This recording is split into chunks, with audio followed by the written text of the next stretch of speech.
오늘 이미 설교의 주제나 결말은 제목 속에 다 포함되어 있어요. 인생을 의지하지 말라. 이 제목 속에 모든 게 다 녹아져 있는데 도대체 인생을 의지하지 말라는 말이 무슨 뜻일까? 그것을 오늘 좀 구체적으로 세 단계에 걸쳐서 말씀을 보도록 하겠습니다. 오늘 본문 첫 절 12절을 좀 보죠. 12절을 보시면 이제 16절까지 제일 많이 등장하는 단어가 모든이라는 단어입니다. 모든. 보세요. 대저만군의 여호와의 날이 모든 교만한 자, 그리고 쭉 13절을 건너가서 보니까 또 레바논의 높고 높은 모든 백향목, 또 바산의 모든 상수리 나무, 모든 높은 산, 모든 솟아오른 언덕, 또 모든 배, 또 쭉 내려가서 다시스의 모든 배와 모든 아름다운 조각물의 이 말이니, 여러분 대충 헤아려 봐도 모든이라는 단어가 모두 몇 번 나옵니까? 9번 등장을 해요. 근데 사실 여기 해석을 빠뜨린 부분이 하나 있습니다. 12절 중간에 보면 자고한 자라는 표현이 있죠. 그 앞에 모든이라는 수식어가 들어가야 해석이 옳게 됩니다. 그러고 보면 모든이라는 이 수식어가 이 짧은 두세 구절 문장 안에서 무려 10번이 등장을 해요. 10번. 원래 정상적인 문장이나 문법의 형태는 같은 단어를 수식어로 똑같이 쓰지 않습니다. 표현을 다 달리하죠. 그게 좋은 문장 아니겠어요? 그런데 오늘 이 본문에서는 모든이라는 수식어를 번역되지 않는 부분까지 합하면 무려 10번을 수식했어요. 이제 그 이유를 조금 이따가 말씀을 드리겠는데 12절 앞부분을 좀 볼까요? 대저 만군의 여호와의 날이, 그래서 여호와의 날. 여러분, 여호와의 날을 그 당시 사회적인 통념상 유대인들은 어떻게 이해를 했을까? 하나님의 백성들은 어떻게 이해를 했을까? 그걸 먼저 알아야 되겠죠?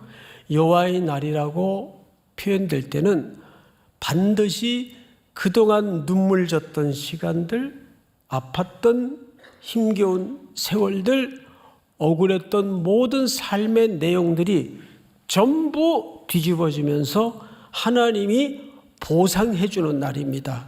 그래서 이 날을 당시 하나님의 백성들은 구원의 날로 이해를 했어요. 그 날을 뭐라고 여기 표현했는가 하면 여호와의 날이라고 표현을 했습니다. 자, 그런데 그 앞에 수식어가 하나 있어요.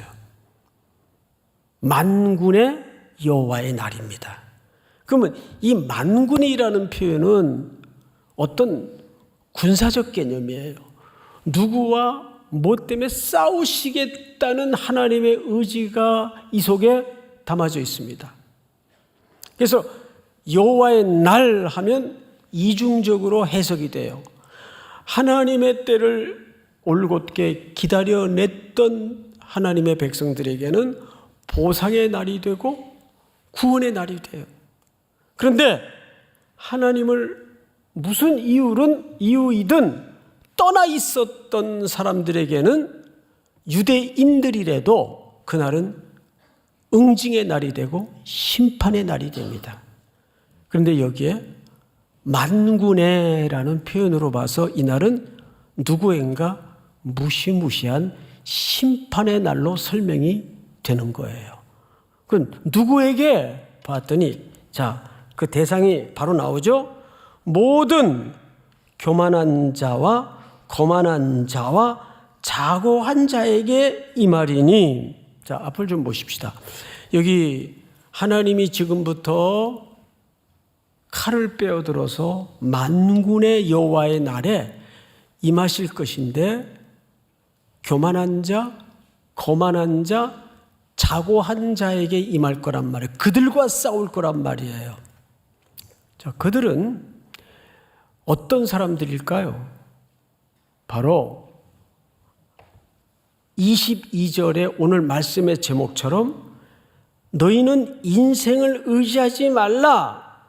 이게 오늘 말씀의 총체적 결론이란 말이에요. 그러면 여기서 교만한 자, 자고한 자, 거만한 자는 뒤집어 얘기하면 누구를 의지하고 삶을 살았던 사람들을 총칭할까요? 인생을 의지하고 삶을 살았던 모든 사람들을 총칭하는 표현입니다. 다시 말해서 성경에서 말하는 자고한 자, 교만한 자, 거만한 자는 뭐 잘난 체하고 자기 혼자 잘난 줄 알고 이런 태도를 가진 단순한 개념이 아니에요. 성경에서 적어도 교만하다, 거만하다, 자고하다 할 때는 모든 삶의 문제를 자기가 책임지고 자기 힘으로 살겠다는 모든 의도와 시도를 하는 전부를 교만한 자, 거만한 자, 자고한 자라고 설명을 합니다. 제가 여러분들에게 설교 시간에 아주 그리고 자주 반복해서 질문하는 내용이 있죠. 결국 우리 삶의 문제 모든 사건이나 사람들에 대한 일들을 만나보면 하나님은 결국 한 가지 질문을 해요. 너 네 힘으로 살래? 내 힘으로 살래? 그거 외에는 다른 질문이 없어요. 네가 연봉이 얼마냐? 대기업에 다니느냐? 중소기업에 다니느냐? 그런 기준은 하나님 앞에 없어요. 그건 세상 사람들이 놓는 기준입니다. 하나님은 누구에게든 한 가지밖에 묻지 않아요. 너 그 문제, 그 절박한 문제, 너 네 힘으로 할래? 내 힘으로 할까? 결국 이거 하나 묻는 거예요. 인생을 의지하지 말라는 속에 그 하나님의 질문이 다 들어져 있습니다. 자, 그런데 인간은 세 단계에 걸쳐서 자기를 의지합니다. 자, 볼까요? 13절을 보세요. 또 레바논의 높고 높은 모든 백향목과 바산의 모든, 이 바산은 굉장히 기름진 땅이라서 여기서 소를 키우면 소들이 전부 살이 쪄요. 그래서 성경에도 보면 바산의 살진 소라는 표현이 등장하는 이유가 이 땅이 너무너무 초목이 푸르고 짙고 기름지기 때문입니다. 그래서 바산의 모든 상수리 나무와 모든 높은 산과 모든 솟아오른 작은 언덕과, 자, 여러분, 여기까지 열거된 솟아오른 언덕, 높은 산, 바산의 그 기름진 땅에서 자란 쭉쭉 곧게 뻗은 상수리 나무, 그 다음에 레바논에 높이 자란 백향목. 저희 레바논에 가서 그 백향목 숲에 공항 가다가 잠깐 들어가서 봤는데, 백향목 나무의 몇 가지 특징은 그 나무 둥지 하나, 그 기둥 하나가 무슨 성전의 기둥 같아요. 그래서 솔로몬이 성전을 지을 때 그 레바논에서 백향목 나무를 전부 잘라가지고 지중해 바다로 요빠 항구까지 실어 날랐죠. 뗏목으로 묶어서. 그 정도로 쭉쭉 곧아요. 그 기상이 하늘을 찌른다 그러죠. 근데 신기한 게 제가 그걸 찍어왔는데 그 백향목의 열매는 전부 방향이 위로, 이렇게 위로 올라가 있습니다. 방향 자체가 하늘을 향해 있어요. 그래서 이 백향목이라는 나무가 굉장히 그 신비스럽습니다. 근데 그 높이가 어마어마해요. 그 숲에 들어가서 한번 이렇게 정상까지 길을 걸어봤는데요. 그 기상이 대단합니다. 자, 그러면 레바논의 그 높게 자란 높은 백향목, 또 바산에 쭉쭉 뻗은 상수리 나무, 높은 산, 그리고 높은 언덕. 이것은 전부 사람이 만든 겁니까? 하나님이 창조하신 자연물입니까? 자연물이죠. 그런데 자연물이라는 것은 선일까요? 악일까요? 자연물이라는 것은 선도 악도 아닙니다. 그러니까 중립적인 존재예요. 그것이 어떻게 쓰여지냐가 문제지, 그 자체는 그냥 피조물인 창조된 물질 세계일 뿐이에요. 맞죠? 그런데 여기에서 이 이사야가 시적인 표현을 썼어요. 이사야는 이사야서 곳곳에 시적인 표현을 많이 사용했는데 여긴 특별히 이 부분을 문예적으로 읽어야 됩니다. 어떻게?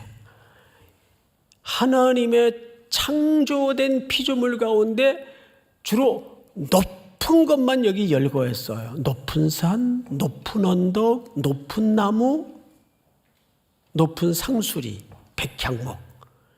그러니까 피조된 창조물이라도 하나님이 문학적으로 뭘 경고한 건가 하면 하나님보다 높은 것은 모든이라는 말을 10번씩 써가면서 강조하고 싶었던 것이 뭐냐면 어떤 것도 예외일 수 없다.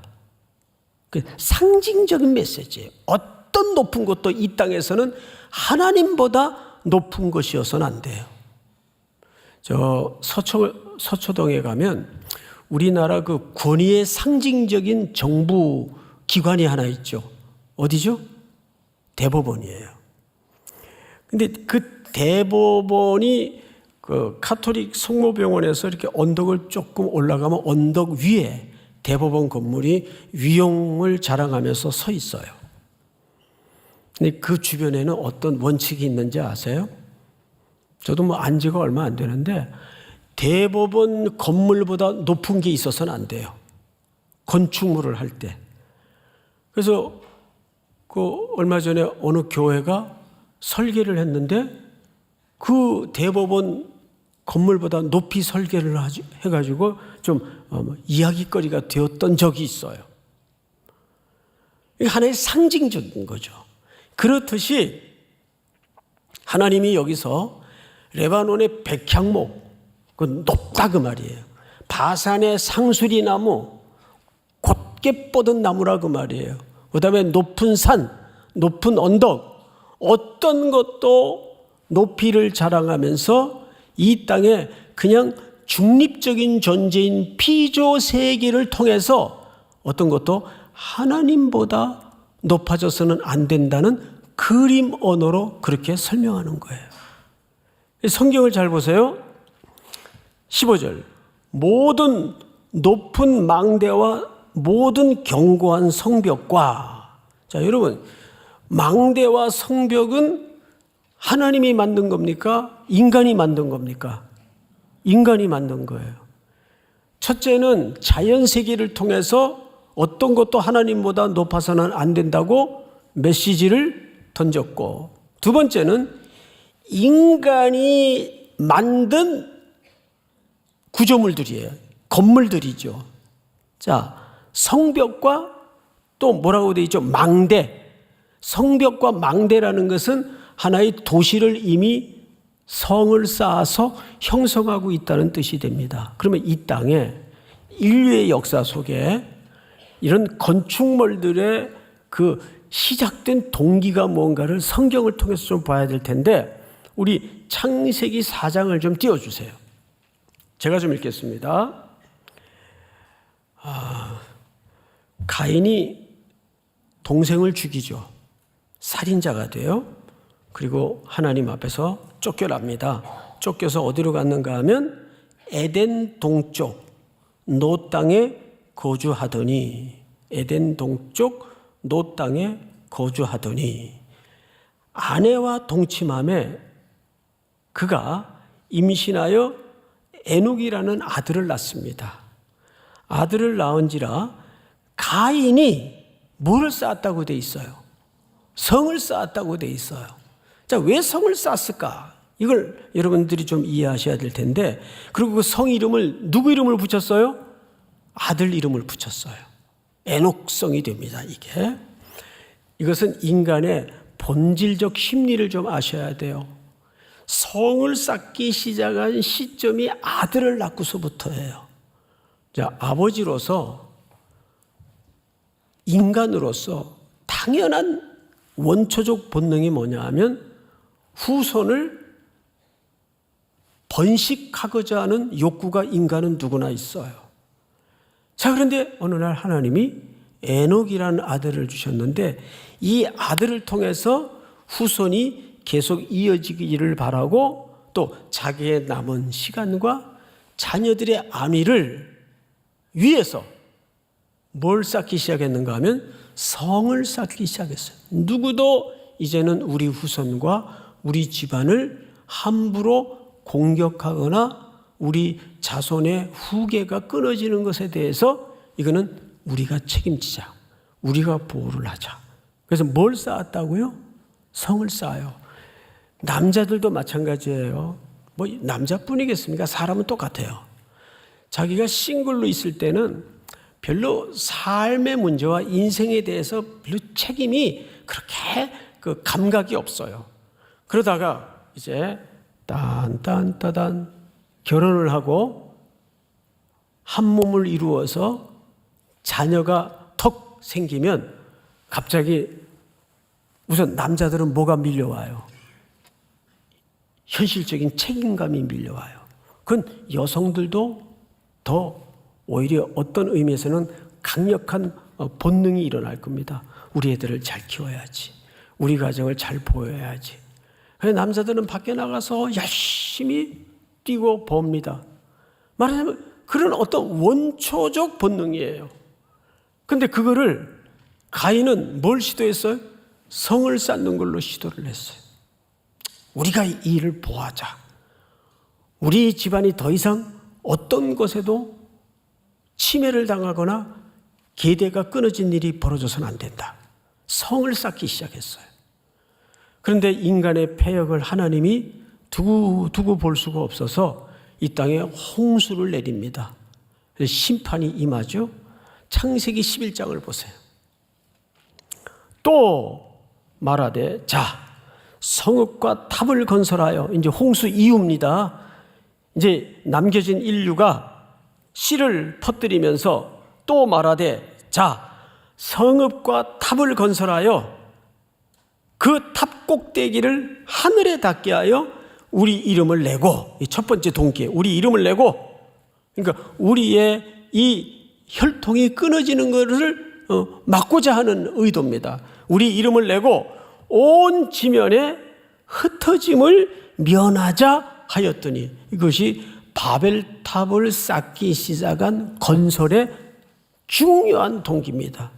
하나님이 이 일을 보시려고 내려오셔서 그 실체를 확인하시고 제일 먼저 가한 하나님의 징벌이 뭐였습니까? 언어를 혼잡케 했습니다. 그때까지는 구음이 하나 이어서 인류가 한 언어를 사용했어요.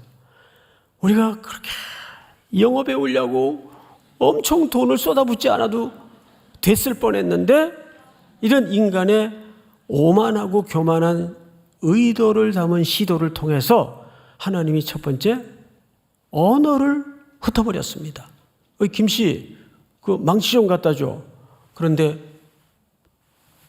톱 가지고 오고, 그냥 공사가 되겠어요? 언어가 달라졌는데.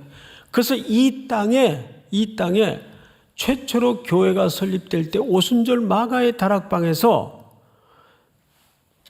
사도들이 설교를 할 때 무슨 기적이 나타났습니까? 히브리 말로 설교를 하는데 놀랍게도 각자 태어난 나라의 언어로 알아듣는 통변의 역사가 나타났어요. 그것이 교회가 이 땅에 설립될 때에, 창립될 때의 최초의 기적이에요. 소통의 역사가 이루어진 겁니다. 그러니까 이 인류는 하나님의 교회를 통해서 새로운 사회를 만드는 것이 하나님의 궁극적인 목적이라는 것을 놓쳐서는 안 돼요. 그만큼 이 땅에는 교회가 중요합니다. 많은 문제가 있지만 그럼에도 불구하고 이 사회는, 이 세상은 하나님이 교회를 통해서, 여러분들을 통해 새로운 땅, 새로운 나라를, 새로운 세상을 도래하기를 꿈꾸시는 겁니다. 그래서 교회는 하나님의 꿈이에요. 교회는 하나님의 비전입니다. 믿습니까? 자, 여기에서 창세기 11장을 다시 띄워주시면 이렇게 되어 있죠. 여호와께서 사람들이 건설하는 그 성읍과 탑을 보려고 내려오셨더라. 그러니까 우리 오늘 본문을 보면 15절을 다시 보세요. 모든 높은 망대와 모든 견고한 성벽과, 이것이 인류가 자기들의 인생을 자기들이 책임져 보겠다는 두 번째 단계의 그들의 인생의 기반이었고 기초였습니다. 이 본질에서 비껴서 있을 인류가 없어요. 누구나 똑같아요. 그럼 세 번째 단계를 보십시다. 자, 몇 절을 보시냐면 16절을 보세요. 다시스의 모든 배. 자, 여러분, 다시스 항구는 최고의 항구입니다. 세계 모든 상선 배들이 일로 다 몰려서 장사를 하고 무역을 합니다. 그래서 사람들이 돈을 벌려면 이 다시스 항구로 배를 끌고 와서 거래를 했어요. 그래서 그 당시에 비싼 옷감, 특별히 금, 은들을 모아서 벌어서 자기들의 남은 시간들에 대해서 든든한 보험으로 돈벌이에 급급했습니다. 그래서 모으고 쌓고 자기들의 인생에 대해서 이것만이 우리 인생을 지켜주리라고 생각을 했어요. 자, 그런데 하나님이 그렇게 자기들의 인생을 자기들이 책임지겠다는 모든 이 3단계의 시도를 어떻게 규정하셨나요? 자, 17절을 보세요. 그날에, 여호와의 날이 되겠죠. 그날에 자고한 자는 굴복되며 교만한 자는 낮아지고 여호와께서 홀로 높임을 받으실 것이요, 우상들은 온전히 없어질 것이며 사람들이 아멸과 토굴로 들어가서, 그렇게 그러한 것들을 의지했던 사람들이 아멸 토굴은 가장 낮은 곳으로, 땅 지하 아니에요. 가장 낮은 곳으로 던져지게 될 것이다, 그 말이에요. 근데 글로 도망가면서도 자기들이 붙들고 의지하고 살았던 우상단지들, 금은들을 가지고 들어가요. 어떤 일이 벌어질까요? 20절. 사람이 자기를 위하여 경배하려고 만들었던 은 우상과 금 우상을 그날에 두더지와 박쥐에게 던지고 암혈과 험악한 바위 틈에 들어가서 여호와께서 땅을 진동시키려고 일어나실 때 그의 위엄과 그 광대하심의 영광을 피하리라. 22절 다 같이 시작. 너희는 인생을 의지하지 말라. 그의 호흡은 코에 있나니 샘할 가치가 어디 있느냐. 자, 여러분, 그렇게 3단계에 걸쳐 자기네들이 이것들이 나에게 복을 줄 것이라고 만들고 섬겼던 금은들을 어디까지 끌고 도망을 가냐 하면 여호와의 날에 그 영광을 피하기 위해서 아멸과 톡을까지 끌고 들어가 그 부정한 짐승의 상징인 박쥐들에게 그 우상들을 던져요. 부정한 것을 부정한 것에 던지는 일들이 일어납니다. 그러면서 오늘 본문의 결말이 뭐냐면 22절 잘 보세요. 너희는 인생을 의지하지 말라. 그런데 그 뒤에 하반부 구절을 잘 보십시오. 그의 호흡은, 그 생명은 어디에 있다는 얘기예요? 코에 있다. 자, 앞으로 보십시오. 이 말이 어디서 유래된 말인가 하면 창세기 2장 7절을 볼까요? 띄워주세요. 한번 같이 읽읍시다. 시작. 여호와 하나님이 땅의 흙으로 사람을 지으시고 생기를 그 코에 불어넣으시니 사람이 생명이 되니라. 자, 원래 우리를 하나님이 만드실 때 우리의 본질이 뭐예요? 흙덩이예요. 흙덩이. 흙으로 만들었어요. 근데 만들었지만 여전히 흙이에요. 근데 그 코에 하나님의 생기를 후 하고 집어넣자 우리가 하나님의 형상으로 빚어진 사람이 된 거예요. 이게 우리 본질입니다. 그래서 그 영이 떠나가시면 우리는 그냥 흙덩어리에 불과해요. 여러분, 사람 코에 호흡이 딱 떨어지면 금방 색깔이 변하는 거 아시죠? 그냥 바로 흙으로 부스러집니다. 그러니까 인간의 목숨이 얼마나 간단하냐면 대단하기도 하지만 간단하기도 해요. 하고 숨을 들이마셨다가 후 하고 내뿜어야 살아요. 들이마셨다가 내뿜지 못하면 그걸 돌아가셨습니다 라고 얘기를 하는 거예요. 그 돌아가신 거예요. 그걸로 존재가 끝나는 거예요. 이 땅에서는.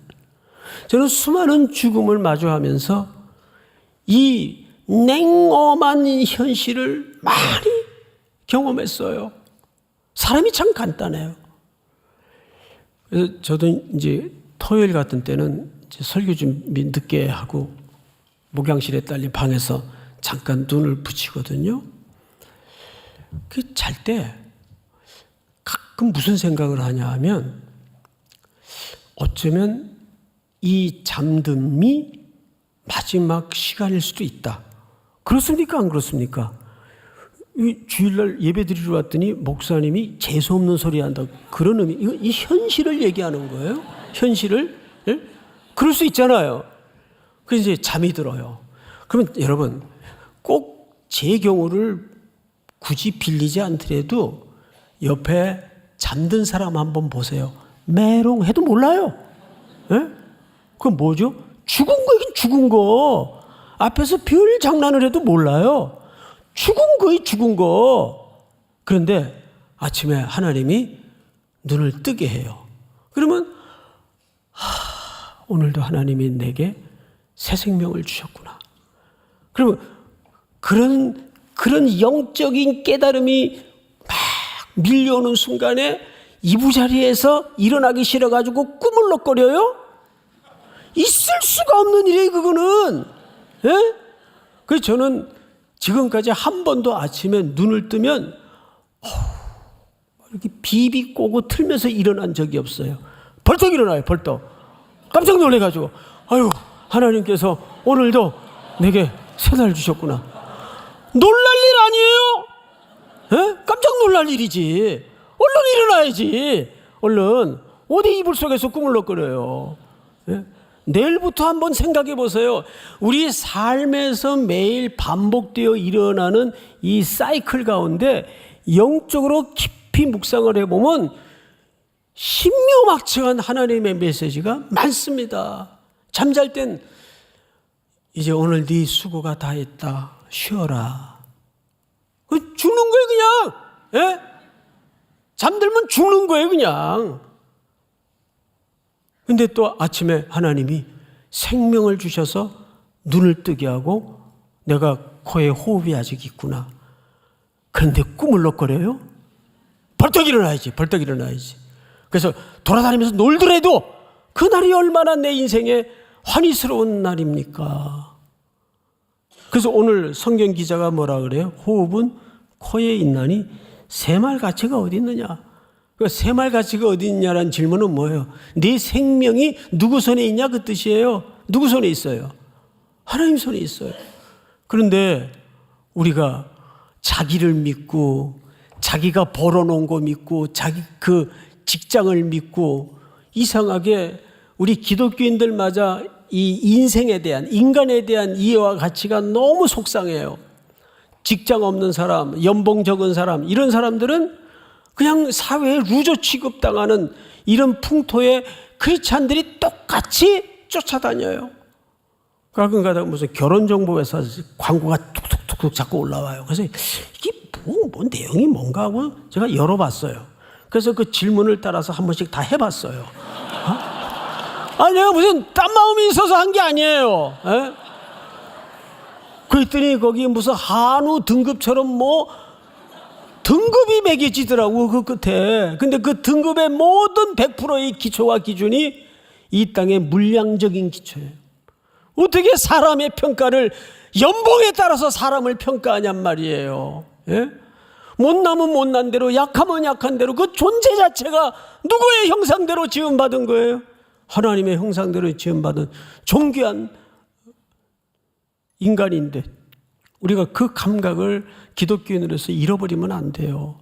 그래서 사람을 대할 때는 정중하게 대해야 돼요.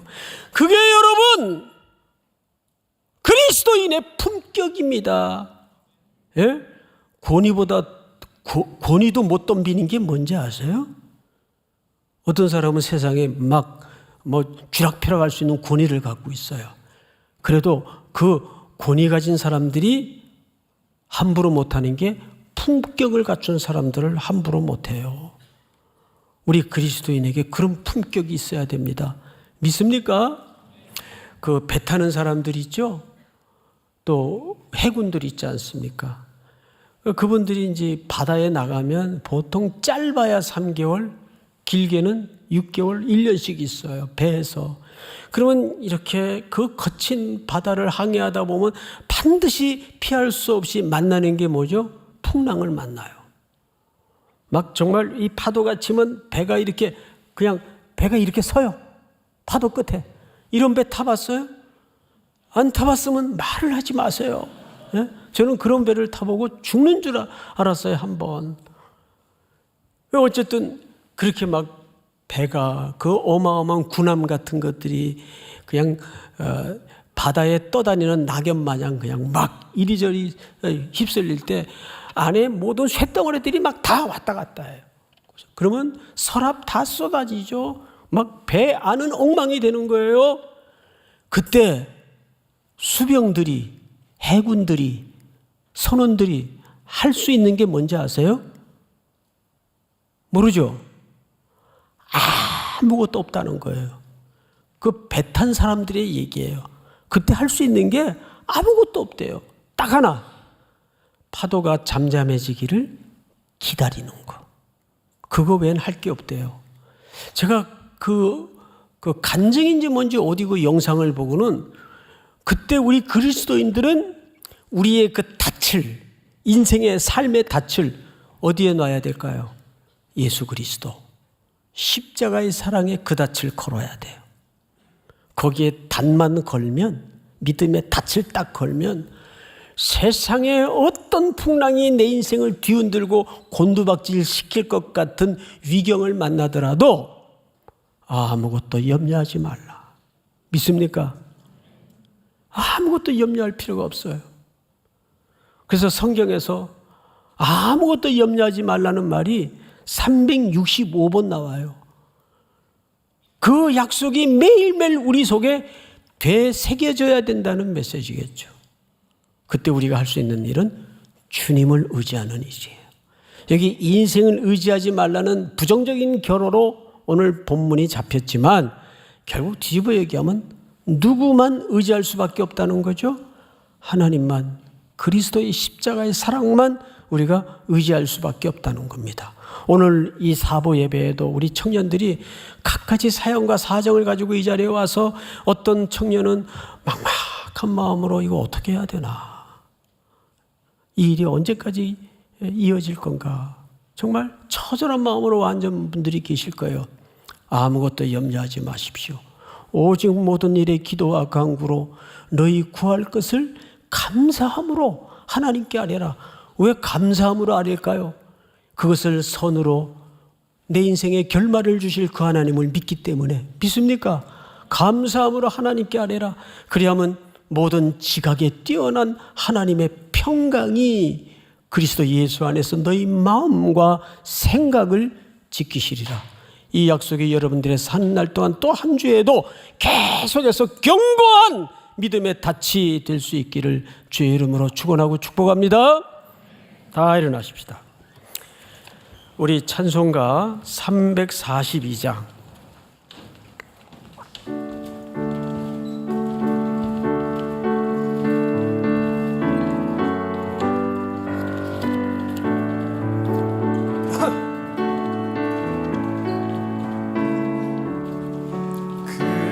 물결이 설레는 어둠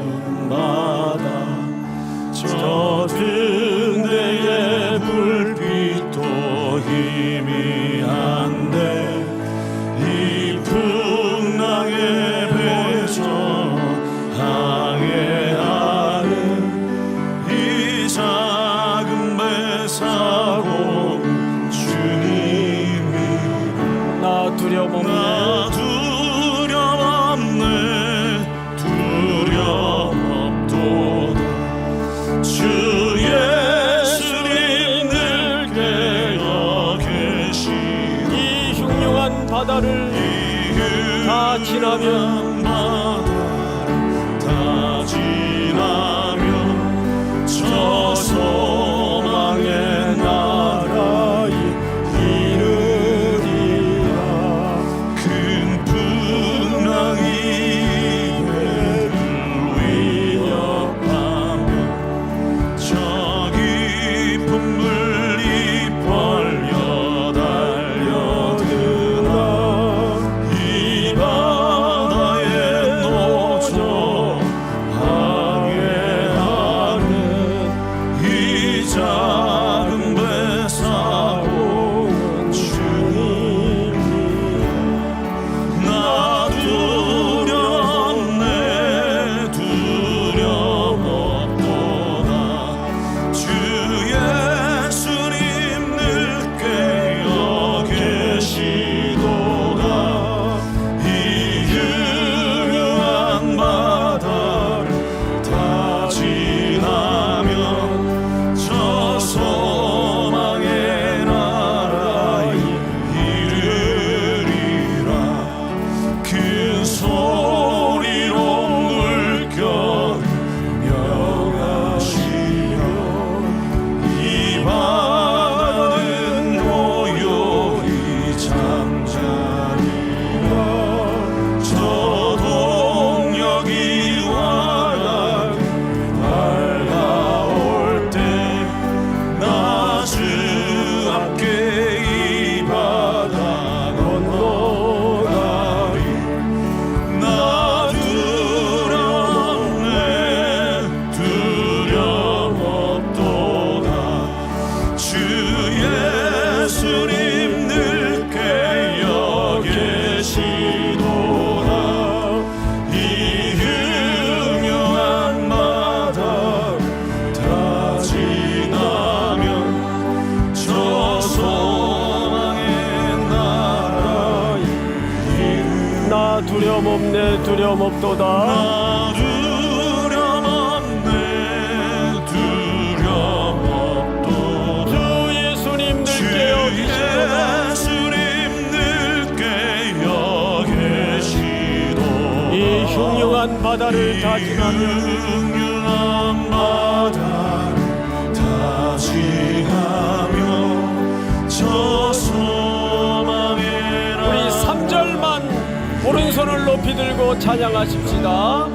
큰 소리로 물결을 명하시며 이 바다는 고요히 잠자리라. 저 동력이 환하게 밝아올 때 나 주 함께 이 바다 건너. 우리 두 손을 높이 들고 나 두려움 없네. 나 두렵네 두려움 없도다.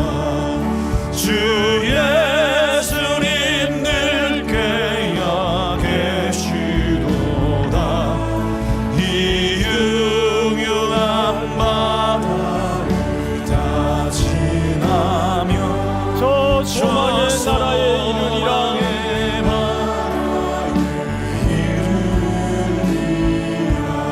아멘. 지금은 우리 구주 예수 그리스도의 은혜와 하나님 우리 아버지의 높고 크신 사랑하심과 성령님의 교통하심이 오늘 머리 숙여 경배하는 사랑하고 사랑하는 귀한 우리 3일의 청년들, 성도들, 해외, 군에 멀리 출타해 있는 가족들, 복중의 생명까지 영원토록 함께 있을지어다.